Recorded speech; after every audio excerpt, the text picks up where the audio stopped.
es la clase 26 de Tecnología para los Ingenieros Civiles Ambientales, plan antiguo.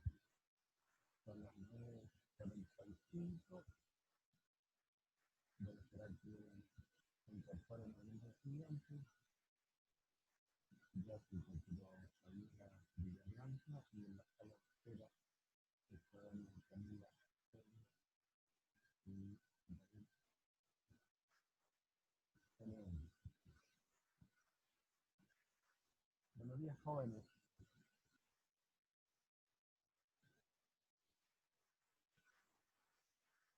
Buenos días, Javiera. Buenos días, Camila.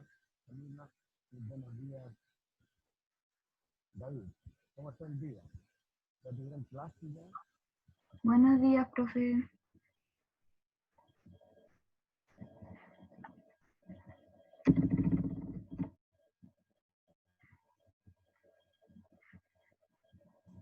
Buenos días, profe.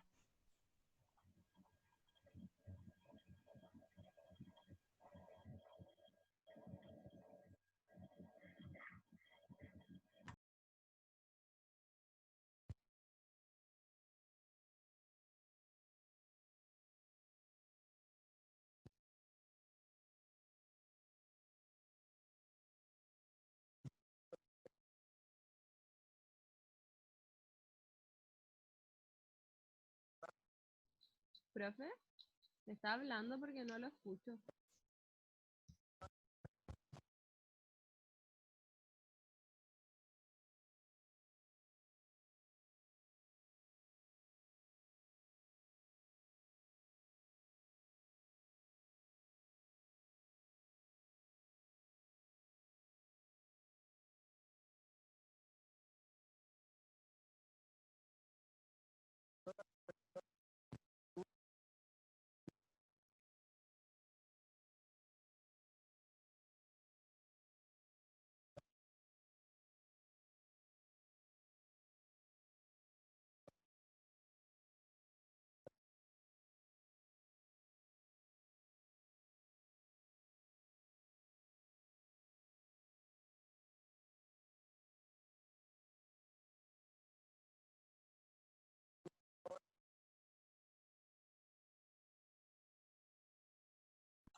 Profe, no se escucha. No se escucha bien.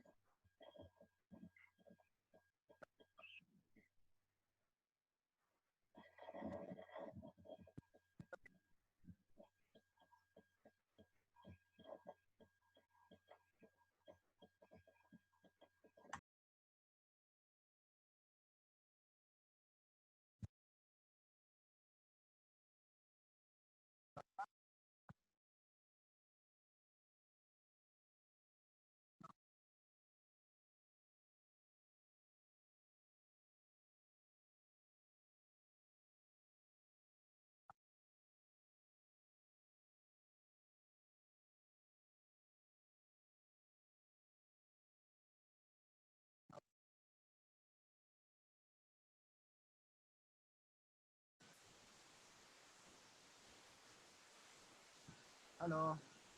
¿Me escuchan ahí? Ahí se escucha, profe, pero un poco bajo. Se escucha súper bajo.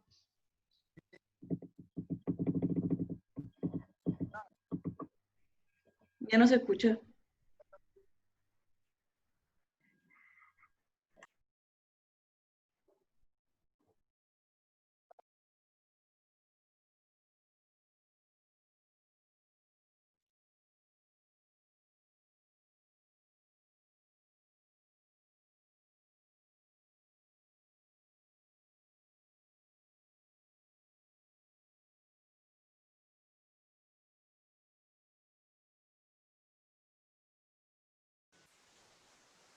¿Aló? ¿Me escuchan ahí? Sí, Se se escucha, pero súper bajito. escucha, profe.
¿Aló?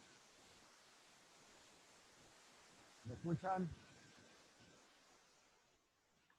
Sí, profesor. Ahí se escucha mejor, profe.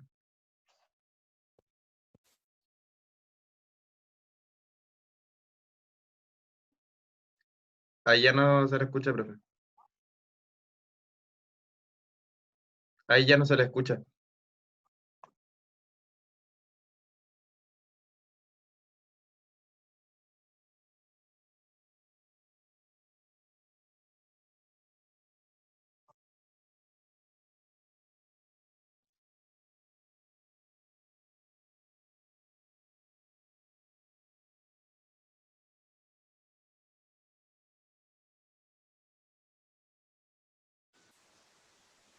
¿Aló? ¿Aló?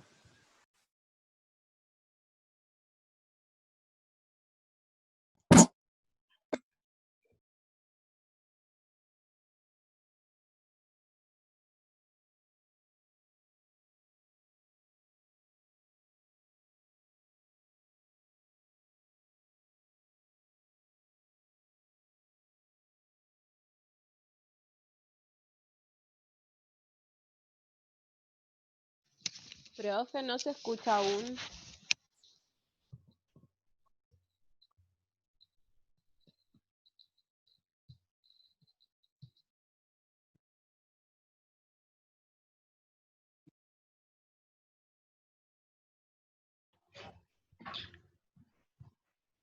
Profe, a veces pasa eso cuando uno conecta los audífonos.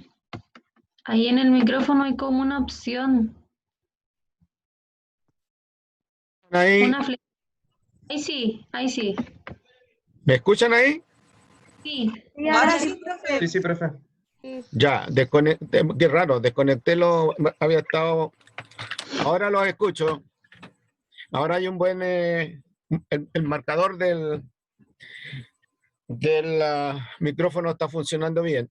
Ok, tenemos 10 participantes.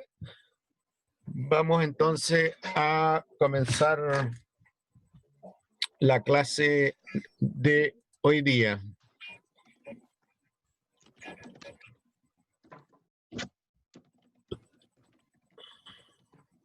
Profe, disculpe, Dígame. antes de la clase tenía una duda. No sé si a más compañeros les pasó, pero en la clase pasada Sí. me sale como bloqueada en YouTube. Les mandé por correo la clase. Mm, efectivamente estaba privada, pero al final se la volví a subir. ¿Han revisado el módulo de la clase pasada? ¿Ya? De todas maneras, les envié la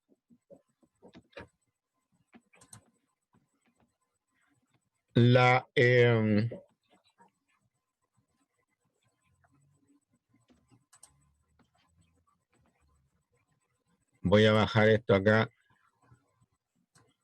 Estoy teniendo un problema con pantalla, plataforma, reuniones, Zoom, acceso.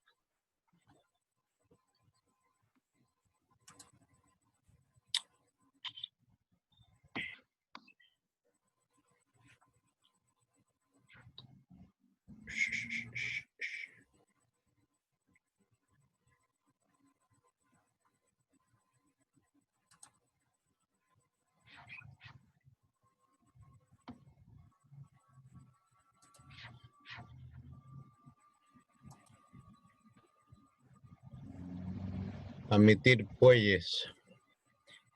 A ver. Estas son las cosas que Ecole Ingea. Ahí está. Esto es lo que estaba buscando. ¿Ven ahí la clase, jóvenes? Y profe, se ve. Ya está. Sí, sí, profe.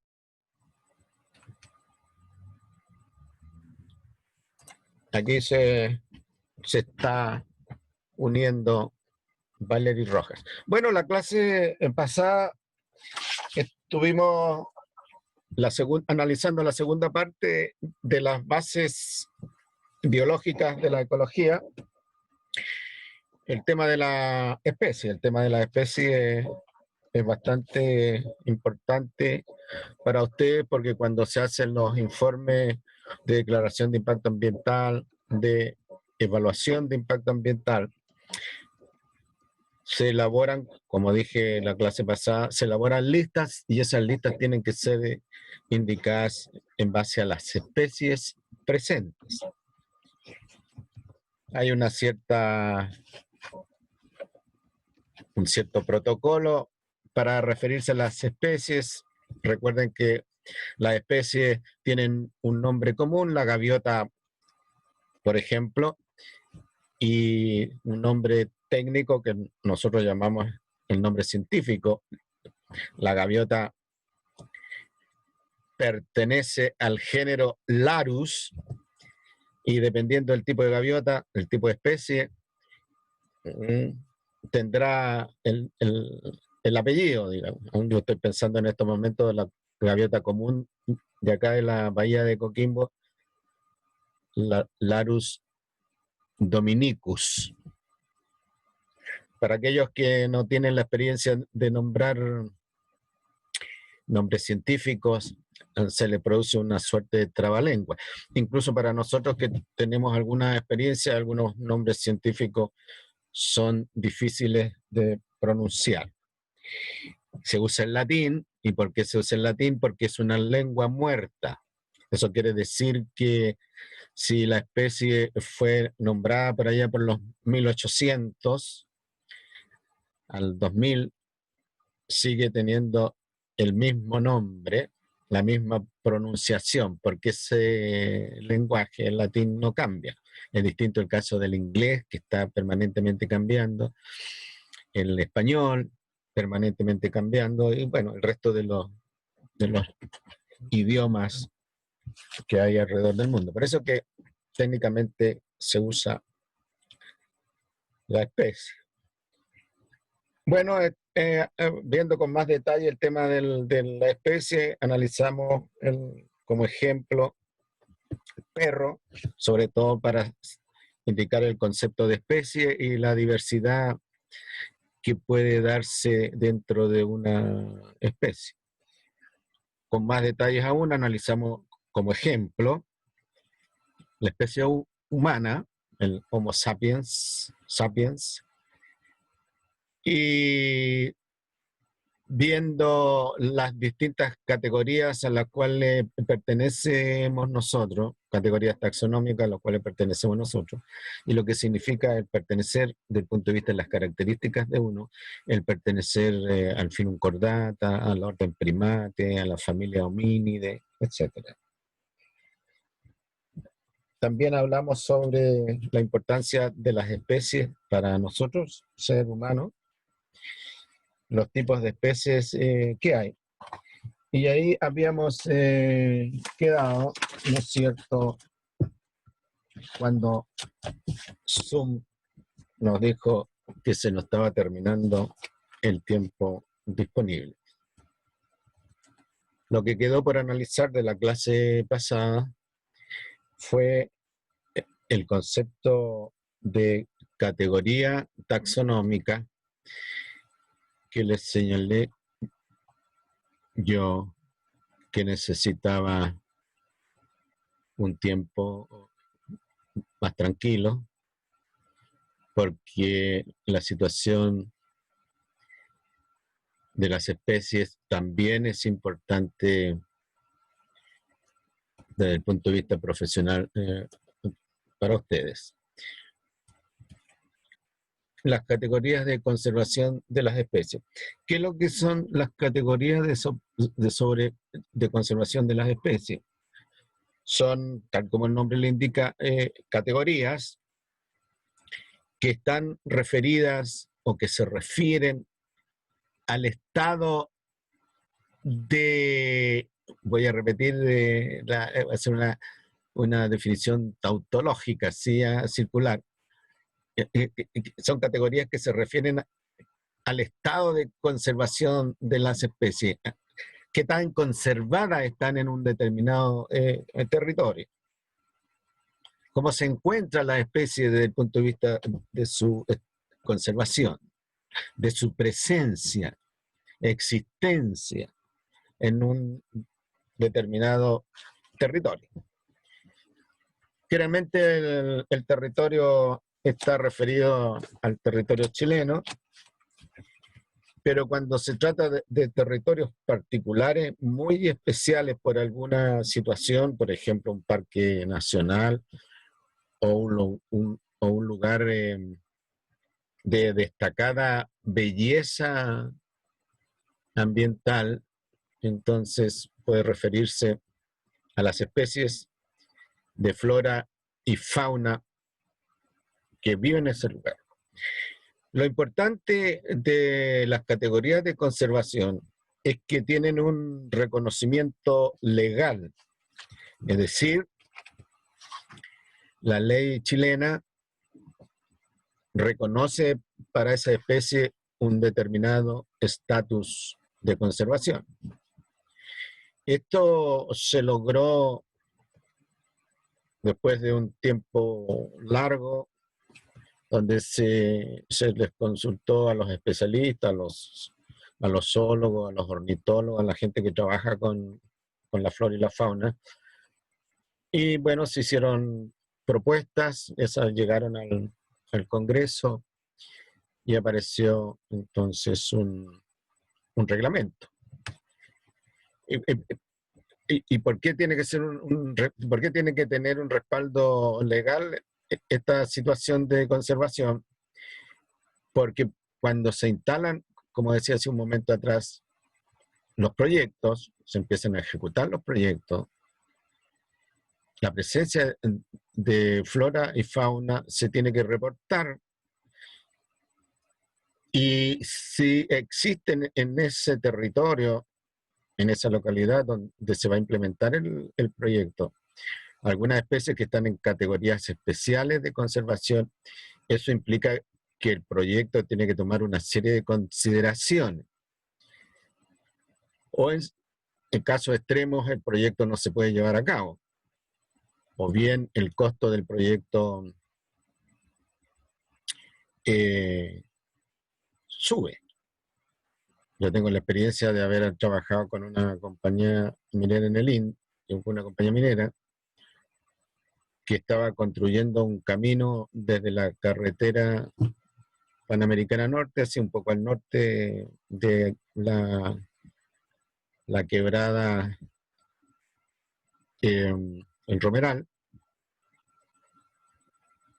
Y ese camino se iba hacia la cordillera, hasta la mera cordillera. Bueno, el camino tenía el propósito de transportar minerales y los insumos típicos de una compañía grande.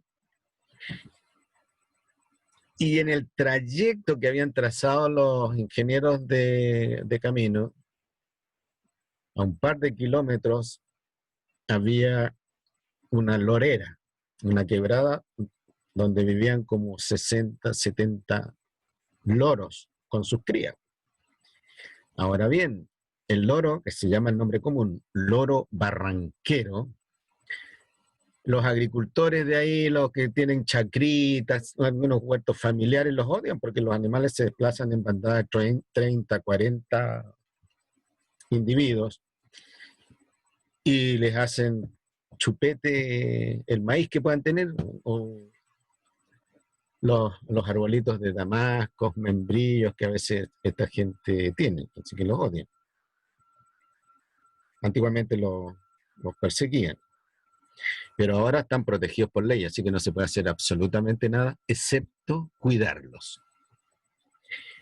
Bueno, el camino estaba trazado, como dije, a corta distancia de las loreras. Dicho sea de paso, los loros se llaman así porque son más bulliciosos, comienzan a meter bulla desde las 6 de la mañana, cuando ya los rayos del sol están apareciendo y hasta la tarde cuando la noche se está viniendo encima. Son bulliciosos. Por eso que a la gente que es muy habladora le llaman loro, o a la gente que empieza a hablar sin mucho sentido les llaman, está hablando como loro. Y lorear en el lenguaje de los presidarios y el lenguaje común de ciertas personas, lorear significa sapear, o sea, mirar un poco escondida, y sobre todo cuando se está cometiendo un acto delictual. Bueno, el asunto es que se reportó la presencia de los loros ahí, y cuento corto, hacer el camino cerca de los loros aumentaba como en $2 millones, así que eran los loros más caros de Chile. El camino pasaba 2 kilómetros, un poquito más, un poquito menos de donde estaban los loros. Explicación, el ruido de los camiones va a volver loco a los loros. No, esto es una exageración mía, pero los va a intranquilizar. Los vehículos que pasen por ahí se van a parar a fotografiar los loros, va a haber tráfico de loros, etc. Así que el proyecto se disparaba. Decisión, hacemos el proyecto, hay que pagar, construimos el camino por ahí, hay que pagar tanto protegiendo los loros, hay que hacer una estación ahí de observación de los loros, hay que monitorear los loros, etcétera. O bien nos vamos para otro lado. Así que los tipos tuvieron que ir al final para otro lado. O sea, trazaron otro camino. Creo que tuvieron que trazar como 2 alternativas nuevas a ese camino original. Por supuesto que le aumentó el costo porque los ingenieros de camino no son baratos, digamos. Así que solo hacer el proyecto de trazado el camino por un lado y hacer el proyecto de trazado el camino por otro lado, bueno, ya eso tenía un costo. Solo porque habían 50 loros ahí. Y lo otro que la gente de la CONAF, que es uno de los organismos de competencia ambiental que hay, que son muy cuidadosos de la flora y la fauna, no quería que los caminos estuvieran cerca de los loros porque no solo iban a llegar camiones y camionetas, sino que iban a llegar autos y gente que no tiene absolutamente nada que ver, ¿no es cierto?, con la compañía minera, solo ir a mirar los loros nomás. Y en general, la gente que cuida estos parajes prefiere que estos parajes tengan difícil acceso y que sea poca la gente que sabe dónde están. Entonces, ahí tienen ustedes una anécdota de encontrar en el área. ¿Aló? Sí, yo le quería consultar si esto igual tiene relación con lo que pasó en la comuna de La Higuera, en la parte de Los Choros, por Dominga. Bueno, está pasando, porque Dominga todavía no está, el caso de Dominga no está cerrado. Pero claro, y precisamente eso que yo les indico estuvo, este ejemplo que les señalo, estuvo concentrado en la comuna de La Higuera, que por ahí iba a haber un gran camino hacia la montaña, y no estaba, la actividad de la minera no estaba en la comuna de La Higuera, sino que estaba más al norte. Pero bueno, los mineros se comunican por la cordillera, por caminos paralelos a la carretera, digamos, pero que están en la cordillera. Por tanto, los mineros, los geólogos, tienen una tremenda habilidad para construir caminos por todos lados. Si uno no conoce el sector, se puede perder fácilmente por la gran cantidad de caminos que hay. Yo cada vez que subía a esos sectores iba con el chofer de la universidad, y el hombre como chofer con experiencia se manejaba bastante bien, él no se perdía, digamos. Por eso yo evitaba ir por mi cuenta. Manejar para alguien inexperto en la cordillera es peligroso porque los caminos son angostos, con mucha pendiente, mucha curva, y es fácil venirse pendiente abajo. o quedar botado por alguna falla del vehículo y pasado las 2 de la tarde ya empieza a bajar la temperatura muy rápidamente. ¿Alguna otra consulta, opinión, comentario, experiencia que quieran compartir? Bien, como digo, este proceso de reglamentación para definir las especies de conservación tomó su tiempo y todavía está en permanente renovación. Ahora, también fue una protección para evitar las arbitrariedades de los profesionales o de los técnicos que están a cargo de implementar estas medidas de conservación. Es decir, a una compañía minera o a una compañía en general no le pueden exigir que haga estudios, monitoreo de una especie que no está en peligro, por ejemplo. ¿Me entiende?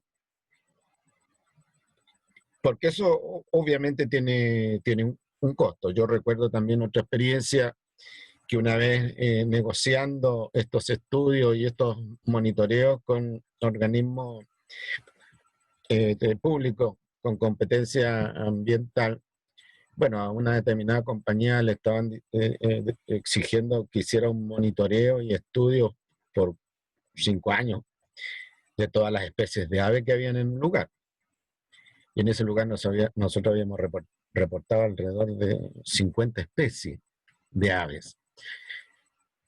Entonces, hacer un monitoreo 3 o 4 veces en el año en la alta montaña, no solo es impracticable en otoño e invierno, es de riesgo, además, y no tenía sentido hacerlo con especies que están en todos lados. Así que ahí tuvimos que apoyar a la compañía para lograr bajar esa exigencia. Y en el fondo, esa exigencia radicaba en que uno de los profesionales de este organismo público era estudioso de las aves. Y él quería tener datos de la alta montaña, porque hay hartas aves en la alta montaña. Y el poder, publicar esa información, hacer alguna presentación en algún congreso, etcétera. Y él estaba exigiendo a la compañía. Entonces, esas situaciones mataban un poco la preocupación por el medio ambiente, porque obviamente los ingenieros que están a cargo de los proyectos se inquietan, porque ellos tienen que dar después cuenta a sus superiores y muchas veces la responsabilidad descansa en el profesional que autoriza las decisiones. Así que estuvimos negociando y de 50 especies bajamos a 5 especies. ¿Y cuáles eran estas 5 especies? A ver, espera un poquito, no, eran como 8 especies. 8 especies de 50. Bajamos a 8 especies, como le digo. ¿Y esas especies cuál era el argumento? Bueno, en esa época no estaban los criterios de conservación con respaldo legal. Determinamos que solo se trabajaran las especies migratorias, las aves migratorias, y las aves acuáticas, que en algún caso, en algunos casos, la especie migratoria coincidía con la especie acuática. Sobre todo especies, como le contaba en la clase pasada, la especie migratoria esa que viene del Polo Norte, ¿no es cierto?, para aquí, en esta región, y se va al sur y después se devuelve. O sea, el pobre pájaro se desplaza de polo a polo. En general, las aves migratorias, las aves acuáticas, para ciertas situaciones son las más protegidas. Ahora, ¿cuáles son las categorías de conservación?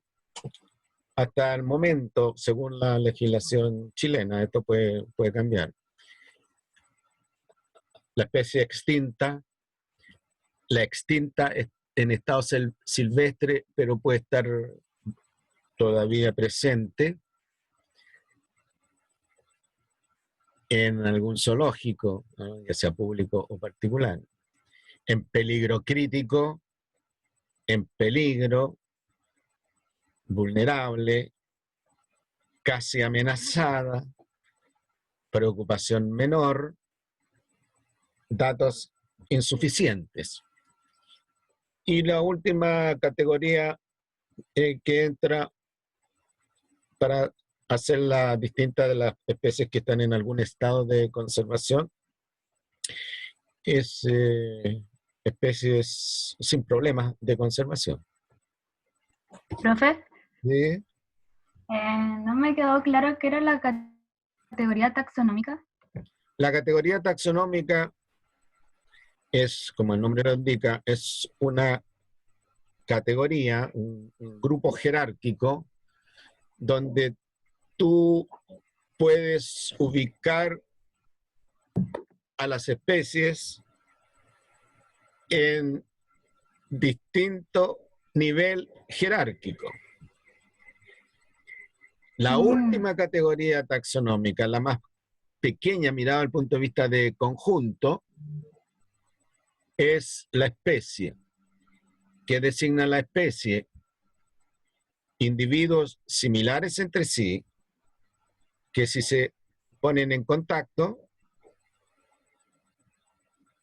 pueden, en contacto reproductivo, pueden dejar descendencia fértil.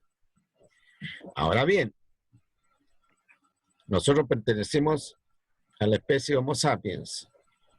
Si tú te juntas con un individuo, ¿no es cierto?, desde el punto de vista reproductivo,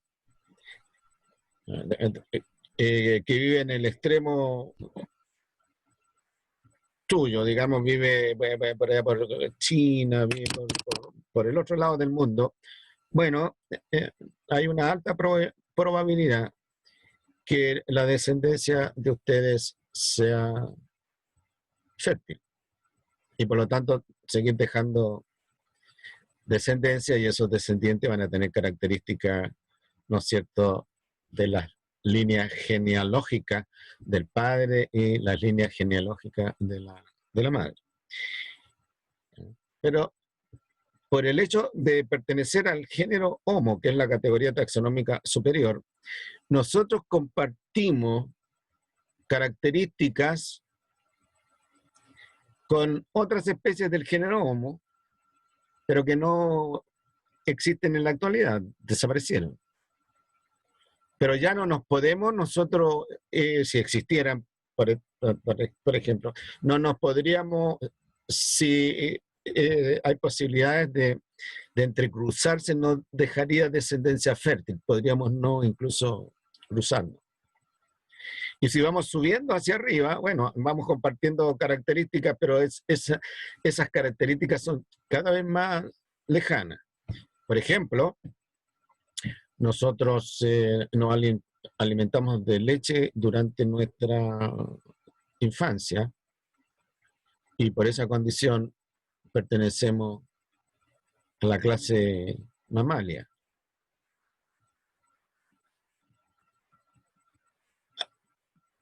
Pero a la clase mamalia pertenecen todos los cordados que se alimentan de leche en su periodo, en su edad juvenil. Y eso nos pone, la característica que compartimos es alimentarnos de leche durante la época juvenil. Esa característica la compartimos con los ratones, con los caballos, con los gatos, con los perros. Si vamos reduciendo el grado de similaridad, semejanza en estas características, nosotros vamos bajando en categorías taxonómicas y llegamos a la especie. La categoría taxonómica más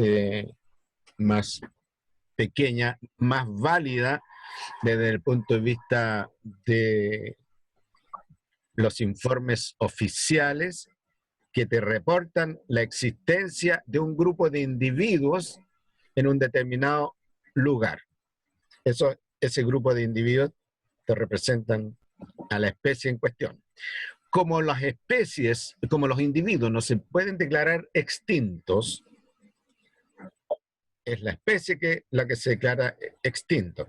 Todos los animales, los individuos que están en un determinado lugar pueden todos morirse, pero se mueren los individuos, no se muere la especie, porque a lo mejor en algún otro lugar hay otros individuos que representan a la especie.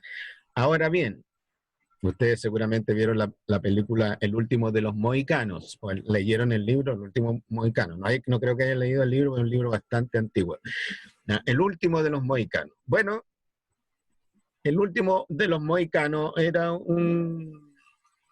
una familia conformada por un número relativamente reducido que pertenecían a un grupo humano americano, nativo, originario, los mohicanos. Y llegó un determinado momento en que fueron muriendo hasta que el último de esa familia murió. Y los mohicanos, como grupo humano, acuérdense que para el ser humano no se reconocen las razas, como grupo nativo originario, se perdió, se fue. Lo mismo pasó con los yaganes, por ejemplo, en el sur de Chile. Pero cuando se mueren los individuos, bueno, se muere fulanito de tal, sutanita de tal, etcétera, pero la especie no se extingue, a menos que ese grupo de individuos sean los últimos de los últimos. El último de los mohicanos. Hay una expresión que cuando ya muere el último de algo, se murió el último de los mohicanos. Partiendo de esta situación que ocurrió durante la colonización anglosajona del territorio norteamericano. Muchas tribus de indios originarios, ¿no? por acción del hombre blanco, como dicen, quedaron en las vías de extinción y algunas, las más pequeñitas, desaparecieron. Gracias, Eso profe. es la categoría taxonómica. ¿Alguna otra pregunta, jóvenes, chiquillas?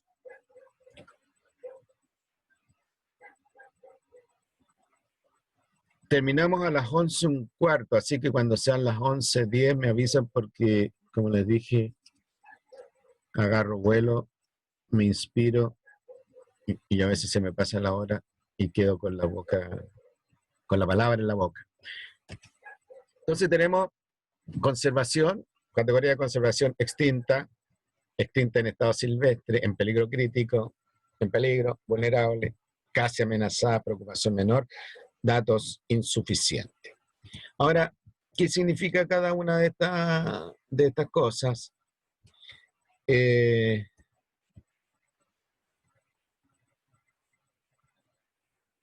Está ahí, se me traspapeló las categorías de conservación de la especie chilena. Extinta, extinguida en todos los ámbitos de su existencia. Si estamos hablando recuerden que especie nativa, especie introducida. A nosotros nos interesan particularmente las especies nativas, porque las introducidas, bueno, se supone que están en alguna otra parte del mundo. Pero a nivel global han desaparecido muchas especies. El concepto de extinción lo pueden ver ustedes en los dinosaurios. Recuerden que el proceso de extinción de los dinosaurios tomó varios millones de años. No ocurrió de la noche a la mañana, siendo el grupo de los dinosaurios un grupo dominante en esa época, cuando existieron. Pero se fueron. Después tenemos extinta en estado silvestre, extinta en condición silvestre, pero no en otros ámbitos de su existencia. Por ejemplo, un microorganismo causante de alguna enfermedad severa, seria, puede estar extinta en el estado silvestre, pero a lo mejor en algún laboratorio lo tienen conservado. Muchos microorganismos que causan enfermedades severas forman parte de las armas de guerra biológica, entonces algún país lo tendrá conservado en algún laboratorio secreto. Eso está prohibido, pero bueno, los países violan estas leyes, sobre todo países que pretenden la hegemonía mundial. Después tenemos especies en peligro crítico. Enfrenta un riesgo extremadamente alto de extinción en su estado silvestre. ¿Cuáles son las especies que presentan un riesgo extremadamente de extinción en su estado silvestre? Son especies, por ejemplo, que están en peligro, pero el ambiente está cambiando rápidamente. Por ejemplo, se está destruyendo el hábitat y las especies son muy... Se está destruyendo el hábitat y las especies son muy exigentes en cuanto a su hábitat. El alimento que encuentran, la temperatura, la humedad relativa, esos factores físicos que analizamos nosotros en los fundamentos físicos de la ecología. Entonces, en estos momentos a nivel mundial hay muchas especies que están en peligro crítico porque ya se han ido reduciendo y además el hábitat está sufriendo trastornos muy acelerados. Estos trastornos pueden ser producto de fenómenos globales como el cambio climático global, por ejemplo, o bien producto de transformaciones locales, uso de pesticidas, uso de herbicidas, o la tala de la región donde viven, el corte de la vegetación para seguir construyendo espacio para el ser humano, alojamientos, lugares donde el ser humano viva, o bien transformar esos matorrales selváticos en terrenos de cultivo o pastizales para la crianza de ganado. Entretener un matorral medio selvático, ¿no es cierto?, para un dueño de esos terrenos y transformar ese, porque tiene que proteger ahí, qué sé yo, las especies de monos que pueden haber. Acortar la vegetación y transformarlo eso en un terreno con desarrollo inmobiliario, el dueño de esos terrenos no tiene dónde perderse. O bien transformar esos terrenos una vez deforestados en zona de pastizales, la crianza de ganado, tampoco tiene dónde perderse. Entonces eso es lo que vale mantener, por ejemplo, una familia de monos. En todas partes los monos están protegidos por ley. Después tenemos en peligro, presenta un riesgo muy alto de extinción en su estado silvestre. Vean que la diferencia es sutil entre extremadamente alto a alto o muy alto. Bueno, esto está determinado como le dije, por la legislación vigente. Entonces encontramos la especie A en una determinada región, el especialista revisa el estado de conservación de esa especie A y dice, en peligro crítico. Ahí está una especie en peligro crítico. Y ahí no hay nada que discutir, digamos. Es como cuando dice, usted no respetó el disco pares. No, es que no respetó el disco pares. No, si yo paré, no respetó el disco pares o pasó en rojo. Entonces, esto, como digo, determina la conducta que va a llevar el proyecto, el costo del proyecto. Después tenemos nosotros especies en la condición vulnerable, enfrenta un riesgo alto de extinción en su estado silvestre.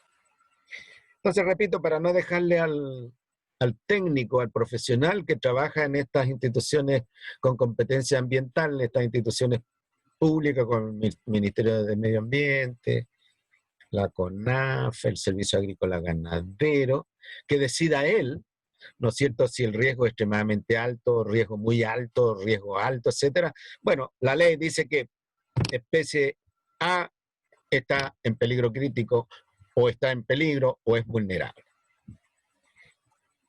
Después tenemos nosotros especie casi amenazada, está en vías de satisfacer uno de los dos últimos criterios, que caiga en la condición de categoría en peligro o caiga en la condición de vulnerable. Preocupación menor, no satisface los criterios anteriores. Y aquí hay una categoría interesante, datos insuficientes. No hay información adecuada que permita atender los criterios anteriores. Entonces se hace un listado en el área donde se va a implementar el proyecto y aparece una especie, ¿no es cierto?, que está consignada como especie cuya información biológica, cuya información ecológica es insuficiente. Que lo que dice el organismo encargado de fiscalizar desde el punto de vista ambiental la ejecución del proyecto. Y por supuesto, eso después le llega al ingeniero ambiental que está a cargo de monitorear que se cumplan los compromisos que se adquieren. Bien, tenemos aquí una especie cuya información es insuficiente. Logremos la oportunidad que se nos está dando con este proyecto para mejorar el nivel de conocimiento que tenemos en torno a esta especie. Esto es bien interesante, sobre todo para las universidades, porque ahí se establecen convenios con las universidades, sobre todo con el Departamento de Biología. Y dice, mira, encontramos esta especie que está en esta categoría insuficiente y nos han pedido a nosotros, de parte del Ministerio de Medio Ambiente, que mejoremos la información. Entonces hay gente de esos departamentos que se dedica a estudiar por 3, 4, 5 años esa especie, y la información y el conocimiento que salga de esos trabajos se incorpora a la información nacional que se tiene respecto de esa especie. Esta situación es ideal para los departamentos de biología, como el departamento de la Universidad de La Serena. ¿Ah? Yo hacía esto, pero ya no los hago porque hay que salir a terreno. Andar en los 3.000, 4.000 metros. No tengo ya la resistencia física como para hacerlo, pero los colegas jóvenes se están dedicando a eso. Generalmente esto se da con las plantas, ¿no? Entonces salen a terreno, estudian las plantas, después las llevan al laboratorio, las estudian, después hacen los informes. Tenemos un buen grupo nosotros en biología de botánicos. Estudiar los animales es más complicado. Antes de irme ahí también se me anduvo traspapelando esto de irme a esta diapo.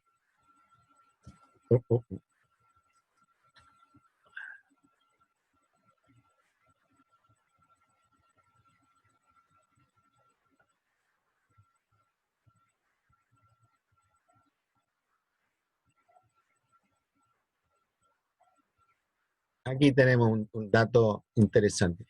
Miren, hay alrededor de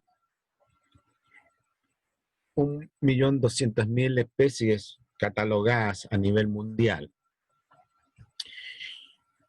Por supuesto que se conocen mucho más las plantas, los animales, que los hongos, que las bacterias y que las moneras. En plantas y animales son más grandes, son más atractivos, bueno, y facilitan el estudio. Ya les decía la otra vez lo que significa estudiar y describir taxonómicamente un bicho microscópico. Un ácaro, por ejemplo. En cambio, nosotros tenemos alrededor de 31.000 especies hasta el momento clasificadas como tales, comunicadas para la ciencia, 31.000, de 1.200.000. En ese sentido, el país, a diferencia de los países tropicales de tamaño equivalente, a Centroamérica, por ejemplo, bueno, tienen mucho más especies que nosotros.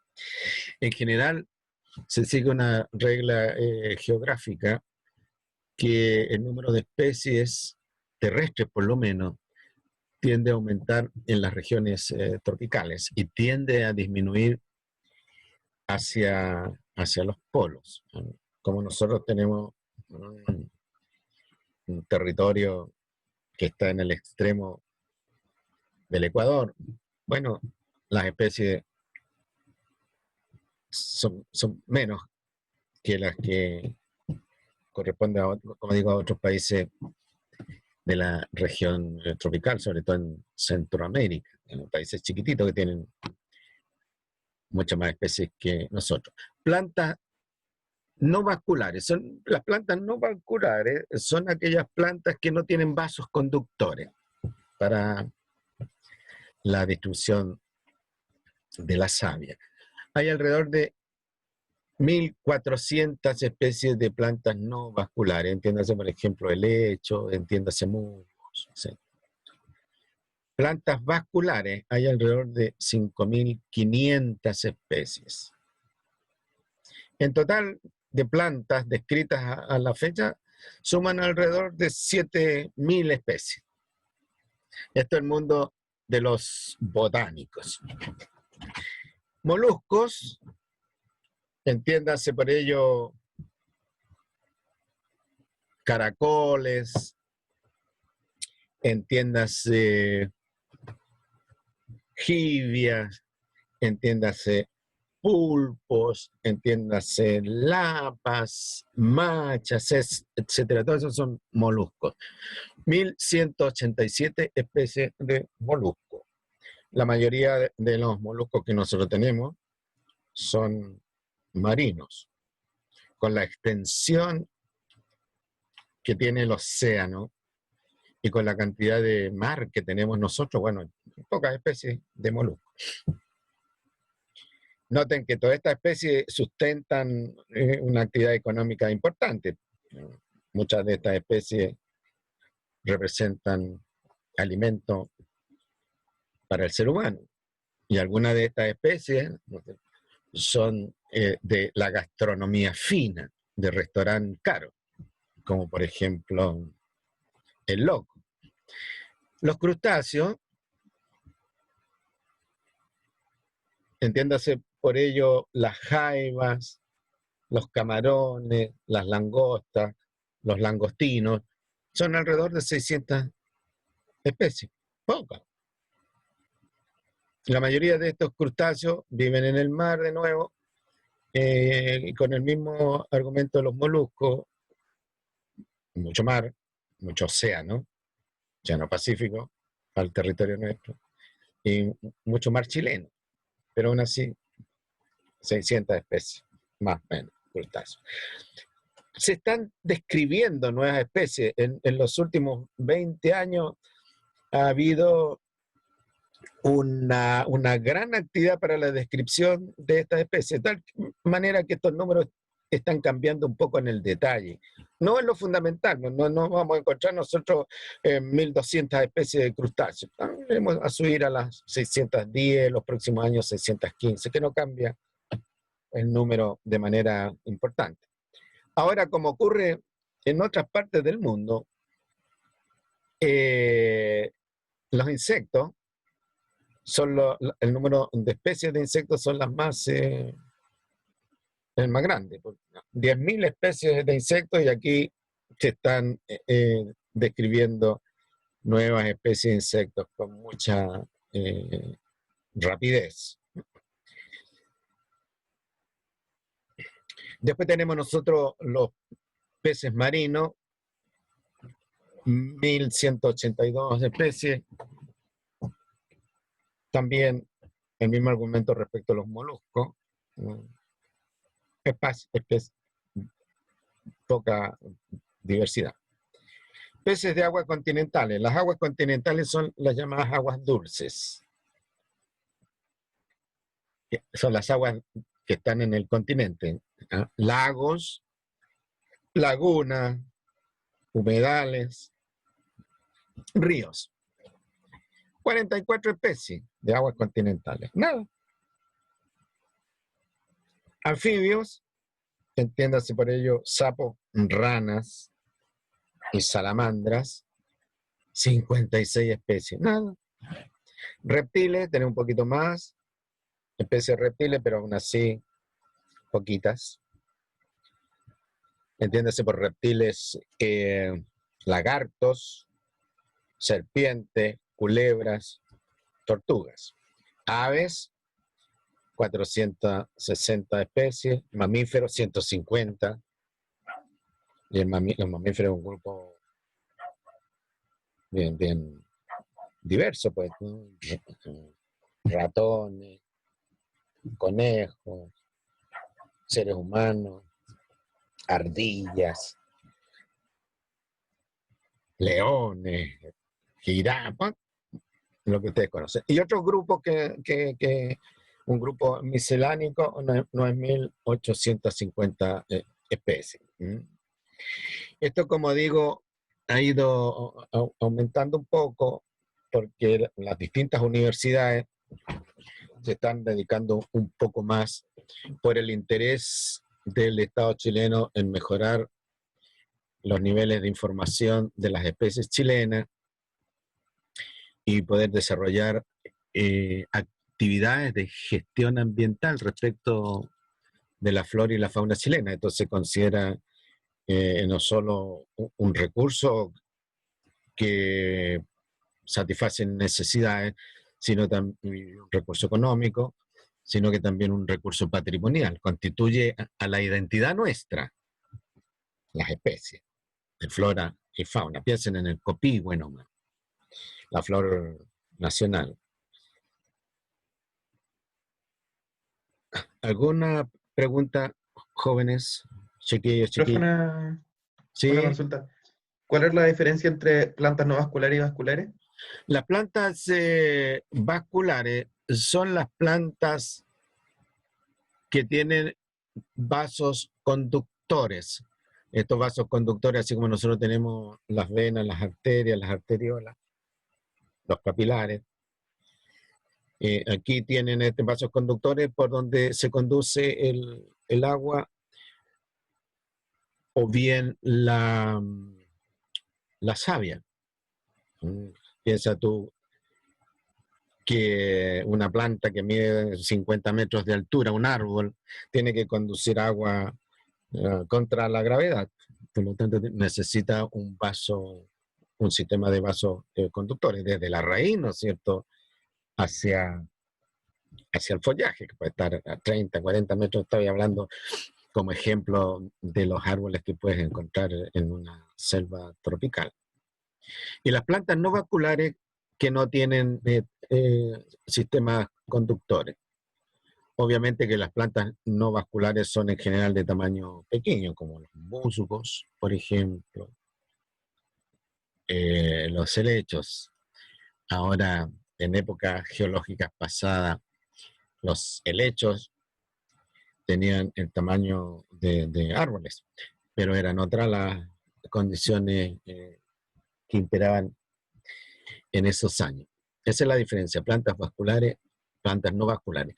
Todas pertenecen al reino de las plantas, al reino vegetal. Ciertamente tanto las no vasculares como las vasculares tienen la capacidad de realizar fotosíntesis. Notan ustedes aquí que hongos, por ejemplo, no están indicados y probablemente están en otros grupos. O bien otros grupos de animales. Aquí solo están mencionados los crustáceos, los insectos, por ejemplo, dentro de los artrópodos, pero aquí no están mencionados las arañas, no están mencionados los alacranes, no están mencionados los 100 pies, los 1000 pies, etc.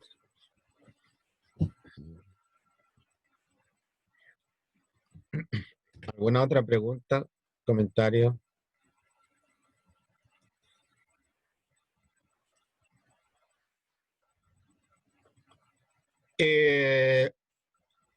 Ahora veamos en el caso del estado de la conservación de la fauna nativa, de vertebrados terrestres. Aquí no hay vertebrados marinos, ni ciertamente tampoco hay la fauna nativa de invertebrados, como insectos, crustáceos, moluscos. Bien, la biota chilena, entendiendo por biota la flora más la fauna, ya lo vimos en términos globales, es relativamente baja. Pero, ¿cuál es la característica que tiene la biota chilena? Hay mucho endemismo dentro de la biota chilena. Cuando yo hablo de biota chilena me refiero a la biota nativa, no estoy hablando de la biota introducida. Hay mucho endemismo. Ya definimos como endemismo la condición de ser propia, única, exclusiva de un determinado territorio. El endemismo puede ser chileno, o bien el endemismo puede ser al desierto de Atacama, o puede ser endemismo a la cordillera de los Andes, o a un lugar más pequeñito, endemismo. Entonces nosotros tenemos, en términos comparativos, a la lista de especies, que es relativamente baja, un endemismo relativamente alto. ¿Y por qué tenemos endemismo? Porque un país no siente un endemismo alto, relativamente alto, es porque es un país que está en uno de los extremos del mundo, al sur del mundo. Estamos separados por la cordillera de los Andes, estamos separados por el Océano Pacífico, un océano grande, y estamos separados desde el norte, un movimiento de la biota desde las regiones tropicales, por el desierto de Atacama, y atravesar por la cordillera para las especies es también complicado porque la cordillera por las bajas temperaturas. Pero así algunas se han desplazado desde el norte, desde las regiones tropicales, hacia el sur, atravesando el desierto, atravesando la cordillera de los Andes. Y por el sur, bueno, tenemos un mar muy complicado, Tierra del Fuego, y más al sur, bueno, tenemos un continente donde la diversidad es muy baja, es un desierto frío, excepto en la zona del mar. En el mar que rodea la Antártida, donde es muy rico en biota marina. Pero muchos de esos animales son migrantes, se desplazan hacia el norte, hacia el sur. Perdón, hacia el norte por el lado del Pacífico o hacia el norte por el lado del Atlántico. Entonces somos un país desde ese punto de vista relativamente aislado, protegido. Pero esta protección es relativa nomás, porque vean ustedes cómo el virus nos llegó a nosotros. Nos llegó el virus desde Europa, ¿no es cierto?, de gente que pasó sus vacaciones en Europa, gente pudiente. Esa gente se vino para acá, se instaló en sus casas, en el barrio, en el sector oriente de Santiago, y de ahí se esparció el virus.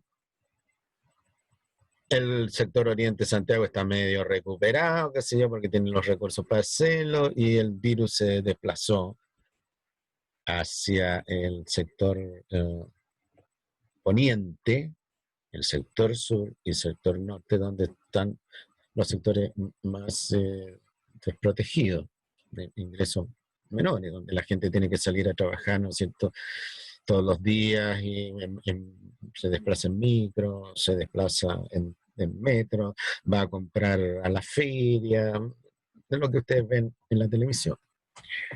Así es como llegó Pero y bueno, y muchas especies, digamos, que tienen distribución mundial se han desplazado así, pues los aviones, los productos que se comercializan, en los barcos, incluso en los zapatos de las personas. A mí, yo tengo la experiencia, yo tuve una estadía en Israel y me tocó salir a terreno ahí, en entrenamiento que tuve en ese país, ando en zapatillas. Y cuando llegué al aeropuerto de acá de Santiago, traía dátiles para la familia acá. Los dátiles venían confitados. Me preguntaron ahí los del SAC, ¿qué trae, señor? Que no te traigo dátiles. ¡Ay! Armaron un pequeño escándalo. No, usted sabe que no tiene que traer semillas. Pero están confitados. No importa, qué sé yo. Tiene que dejarlo acá, se los vamos a confiscar. Seguramente se los comieron después, porque son ricos los dátiles, pero confitados. ¿No? Bueno, ya aquí está. Bueno, llegué a la casa, con otro. Saqué la ropa, ¿no? Se guardó, ¿no?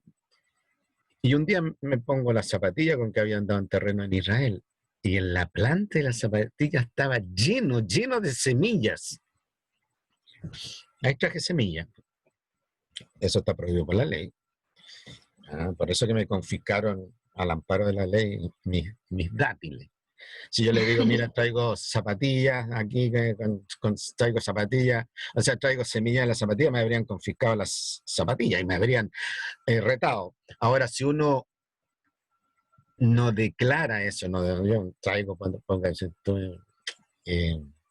naranja, mandarina, fruta tropical, no las declaro y me pillan, me pueden sacar un parte y los partes son caros. Porque la agricultura chilena es muy buena, es muy productiva, produce una serie de productos que tienen un buen valor en el mercado extranjero, entre otras cosas porque tenemos nosotros pocas enfermedades causadas por hongos, pocas enfermedades causadas por bacterias que puedan causar daño a la agricultura industrial que se da en países como Estados Unidos, Nueva Zelanda, Inglaterra, etc. Entonces nosotros producimos productos agropecuarios o productos frutícolas con alta valoración en el mercado extranjero. Comer uvas chilenas, comer duranos chilenos, comer ciruelas chilenas, etc. La gente paga un buen precio. Por lo tanto, el país es muy puntilloso con lo que los visitantes que están ingresando al país o los nacionales que están volviendo al país puedan traer. Y hay gente, como ustedes saben, gente pilla, que a veces por pasarse de listo pueden causarle un daño al país. ¿Qué es lo que pasa con alguna situación de la fauna nativa de vertebrados terrestres? Aquí hay una información relativamente reciente. En la condición de extinta se han reportado a la fecha 2 especies de vertebrados terrestres, una especie de mamífero y una especie de ave. En peligro de extinción, fíjense ustedes, aquí la cosa viene seria, en peligro de extinción, 15 especies de mamífero, 10 especies de ave, una especie de reptil y 6 especies de anfibio. Recuerden que anfibios son los sapos, las ranas.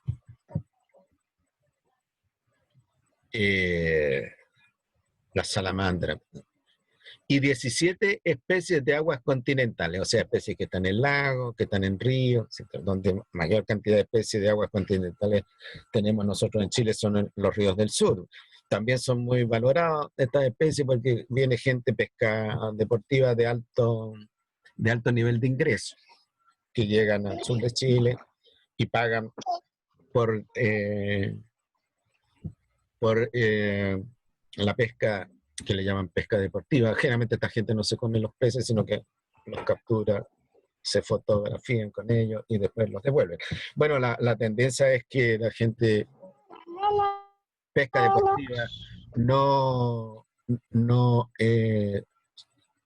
se coma los peces que captura, sino que los mire, los observe, se tomen una foto, sobre todo si es una especie raro. Y en un país como Chile, es como ir a pescar, no sé, para uno, ir a pescar al Tíbet, esos lugares extraños, al Vietnam, a pesar que mucha gente chilena ha ido a Vietnam, pero al Tíbet creo que van menos, o en algún río del Himalaya, a pesar que el Tíbet o el Tíbet está en el Himalaya. Vulnerable, vean ustedes las cifras, 15 especies de mamíferos vulnerables, es harto. 32 especies de aves, 13 especies de reptiles, 9 especies de anfibios, 23 especies de aguas continentales.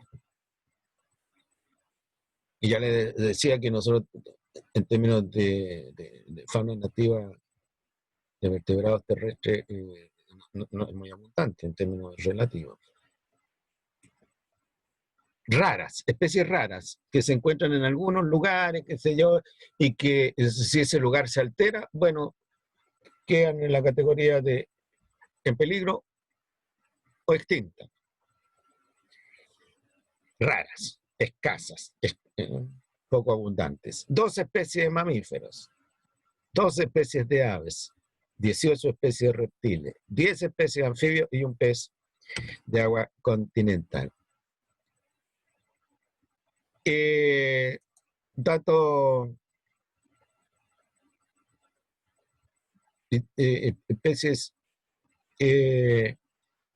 insuficientemente conocidas. Ya voy, esta sigla la inventé ayer yo y ya se me olvidó. Especies insuficientemente conocidas, bueno, 7 especies de mamíferos, 18 especies de aves, 12 especies de reptiles, 6 especies de anfibios, 2 especies de aves y 2 especies de mamíferos, insuficientemente conocidas. Y las fuera de peligro, es decir, especies que en algún momento estuvieron en alguna categoría de las que están arriba y que quedaron, se hicieron actividades de conservación y salieron de esa categoría de mamíferos. Amenaza, esa AID es amenaza indeterminada. Son como que están en la categoría insuficientemente conocida, porque si se mejoran los niveles de conocimiento, bueno, no podemos saber si esa especie es rara, está en peligro, es vulnerable o está en la condición de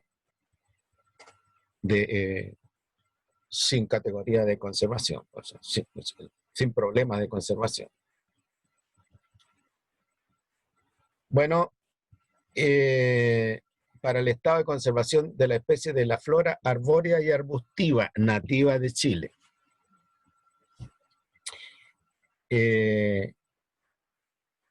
Toda la flora arbustiva y arbórea nativa de Chile son todas especies vasculares.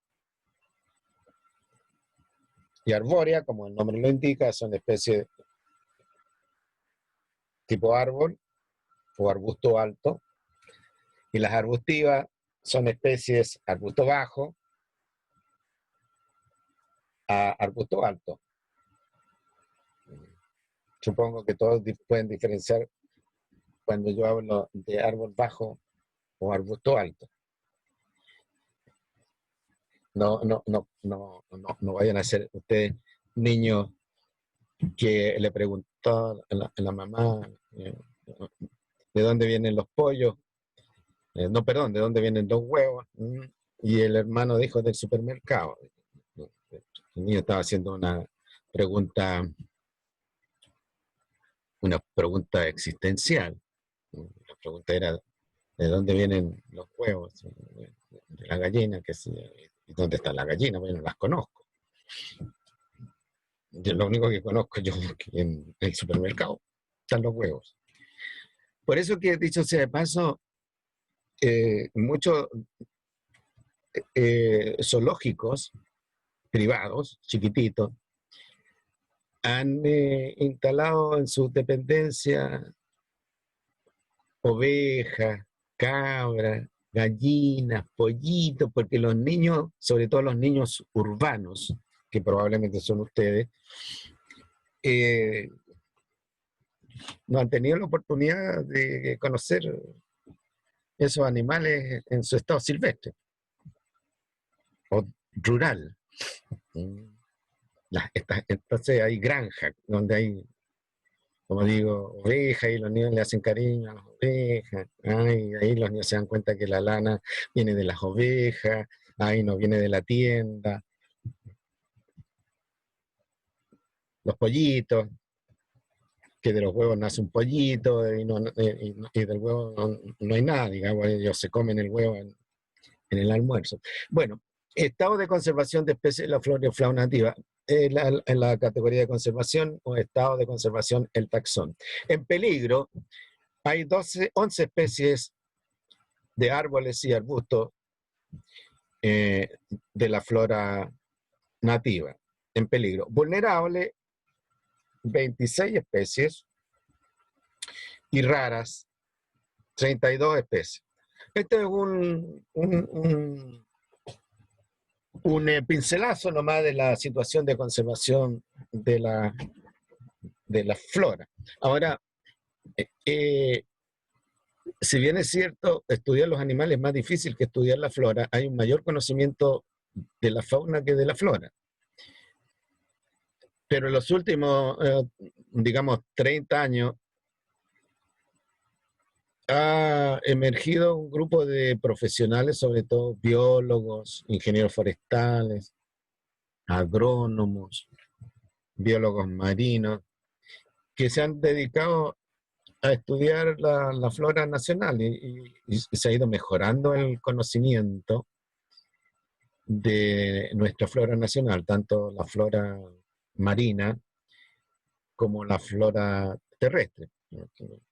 Por ejemplo, el objeto de trabajo profesional de los agrónomos es flora. Ellos trabajan fundamentalmente flora doméstica, pero algunos de ellos se dedican a estudiar la flora nativa. Lo mismo pasa con los ingenieros forestales, se dedican a estudiar la flora arbórea y la flora arbustiva, cuando ellos, su meta profesional es la producción maderera, el cuidado del bosque maderero, de la plantación de árboles madereros. Pero bueno, algunos son conversos y se han ido a trabajar con la flora nativa de parte arbórea. El agrónomo generalmente trabaja con las hierbas, los pastos. El ingeniero forestal se dedica por su formación a trabajar la flora arbustiva y la flora arbórea. Y el biólogo marino por su formación a las algas. Algas macroscópicas, el güiro, el luche, el pelillo, eso. Y raras, 32 especies. Ahora algunos monitos, vertebrados endémicos, esto lo voy a dejar ahí para que lo vean. Tenemos el huemul, el gato montés, el pudú, el chungungo, la ranita de Darwin, el zorro chilote. Estos son animalitos propios de Chile. Han aparecido muchos libros en los últimos años, algunos libros de muy buena calidad, han salido de las oficinas, los laboratorios de los profesores, los papers de los profesores en revistas técnicas, a libros de divulgación o libros de terreno que las personas lo pueden usar, si les gusta la observación de la flora y la fauna, los pueden usar cuando hacen trekking. Aquí tenemos un libro muy bueno, con muy buenos dibujos. La guía de identificación de la flora y la fauna más representativa del país. Ya vieron ustedes que los coleópteros, los insectos, un grupo diverso de animales, más diverso que el resto. Y ahí tienen ustedes los coleópteros, que es un taxón dentro de los insectos. Coleópteros endémicos de Chile. Los coleópteros son insectos de caparazón dura y tienen la característica que la caparazón en la mayoría de las especies de coleópteros es pigmentada. Y siguen distintos patrones de pigmentación, distintas combinaciones de colores. Y esto lo hace también atractivo para los coleccionistas. Entonces hay gente que se dedica a coleccionar coleópteros, ¿no es cierto? Y tienen cajas debidamente tratadas, los insectos, en una condición casi profesional, con alfileres que se llaman alfileres entomológicos y debidamente catalogados. Este coleóptero lo colecté yo en abril de 1980, a los 3.000 metros de altura, en un lugar que se llama Río Malo. En algún lugar que se llama la Punta Roja. Entonces cualquier entomólogo que ahora puede ser profesional, dice, sí, pero no lo he vuelto a colectar. He ido al lugar, pero no he vuelto a colectar. Y ese entomólogo dice, bueno, se colectó en abril, al comienzo de otoño, a finales de verano, en tal lugar voy a ir a ver si lo colecto. Y a veces se colecta y a veces no. Profe, Ah, quedan 5 minutos, le aviso 5 por si minutos, y con acaso. esto estoy Para terminando afortunadamente. Otro grupo que es diverso es el grupo de los caracoles marinos. Ahí tienen una muestra de caracoles marinos endémicos de Chile. También la concha de estos animalitos es coloreada con distintos patrones de coloración, y hay gente que se dedica a coleccionar. Y así como se transan los coleópteros, las estampillas en el mercado de coleccionistas, se transan económicamente, bueno, aquí también se hace lo mismo. Incluso puede haber comercio ilegal de estos ejemplares, sobre todo en el caso de los insectos. Y aquí tenemos algunas diapositivas de la flora de Chile. Una diversidad no tan grande en términos comparativos con la situación de otros países, pero muchas de estas especies son endémicas. Aquí tenemos una toma de una quebrada cerca de un poblado que queda en la quebrada al norte de Vallenar. ¿Hay alguien de Vallenar acá? ¿Entre ustedes? ¿Jóvenes? Parece que nadie. Parece que nadie va a llenar. Bueno, hay una serie de quebradas que cuando por ahí por Vallenar, al norte de Vallenar, que cuando llueve, vean este paisaje. Este es un paisaje típico del sur de Chile, ¿no? A ver, voy a decir del centro sur, no del mero sur,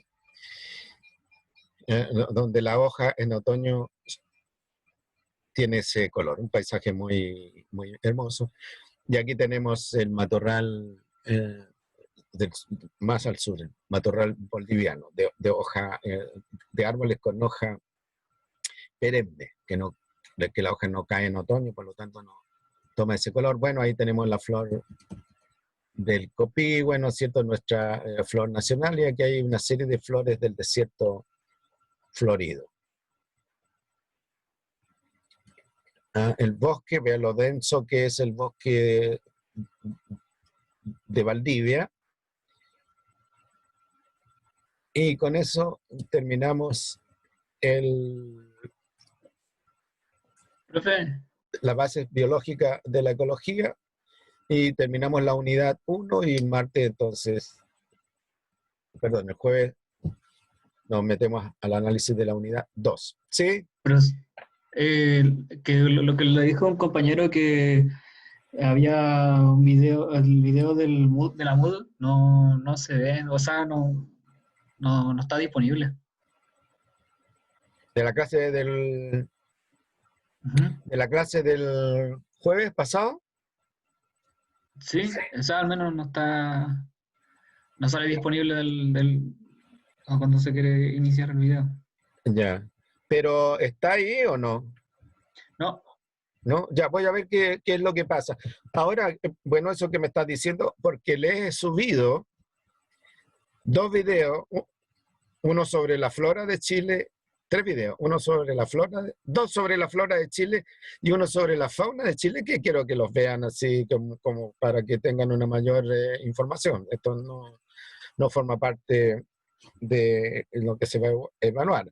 Y les voy a subir el video de la clase. Voy a ver qué pasa, pero es la clase del día jueves pasado. ¿Sí?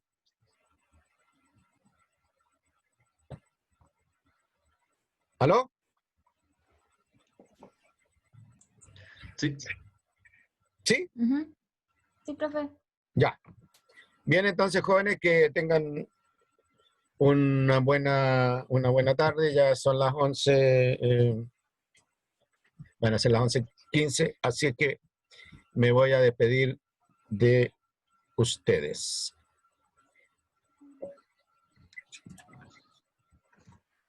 Chao, profe. Ya, Gracias. profesor. Chao, que estén bien. Chao, profe. Chao, profe. Chao. Gracias.